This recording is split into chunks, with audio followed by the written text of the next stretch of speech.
In the late 18th century, Valletta was full of coffee houses. Just to put you into perspective, from the Auberge de Provence to St. John's Cathedral, there were 4 shops selling foreign wines, newspapers from Paris, books, tobacco, and also coffee.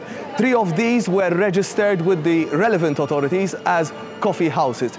This was the home of the coffee culture in Malta. The coffee plant originated in the Ethiopian highlands. Between the 14th and the 15th century, that same plant was growing around the Red Sea. Alexandria, that great emporium, took it upon itself to sell it to the Mediterranean. Venice was the transporter. In the city of Venice, coffee shops were popping all over the place. In 1663, in London, there were 83 coffee shops. In that same year, here in Valletta, there were 24.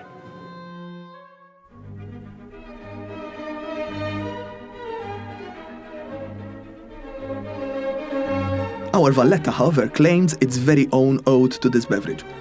A relationship so intimate that any coffee shop in Malta should proclaim the story to any caffeine-deprived client that walks through their door.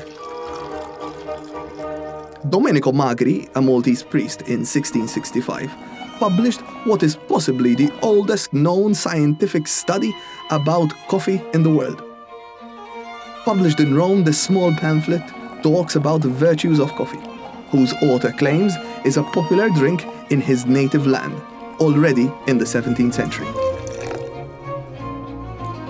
In a few years, coffee became an integral part of the daily life of the Maltese. Magri tells us it's the perfect drink for the student who wants to stay up and study, for the lady to keep her wits about her, and to aid the celibate priest who wishes to ward off the temptations of the flesh. The teeming city life of Valletta in the 17th and 18th century centered around the coffee culture.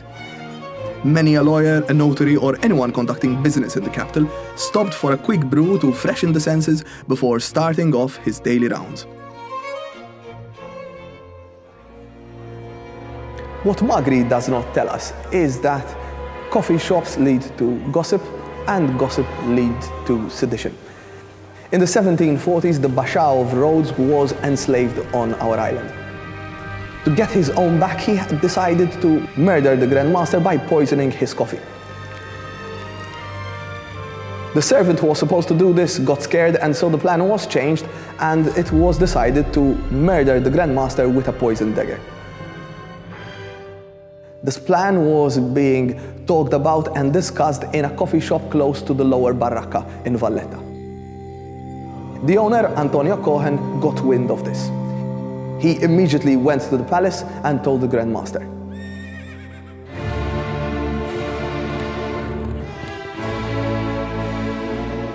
The Grand Master simply decided to order a mass execution. Torture and executions were the order of the day in Valletta. Cohen, for his contribution, was given a palace at Merchant Street and a lifelong pension. Sometimes being a snitch pays off. If coffee led to sedition, we are told by Angelo Cilia that it also generated some energy to those who had lost it. Angelo Cilia was in front of the magistrate of the Tribunale degli Armamenti. What was the Tribunale degli Armamenti? It was the prize court of the Maltese corsairs. It is where the corsairs were trying to save face. They had a very bad reputation, and it was not for nothing. In this case, Giuseppe Estedan, a corsair lieutenant who was on board a captured Turkish prize, decided to search the crew. There was a priest who was, according to him, hiding a bag of monies under his tunic. Enraged, Estedan punched him, knocked him to the floor, and the priest was knocked out of his senses. From underneath the tunic, a bag of gold coins was discovered. The cook on board the Maltese corsair ship decided to revive the priest. What did he do? He brewed some coffee and spiced it with the rum which was found on board.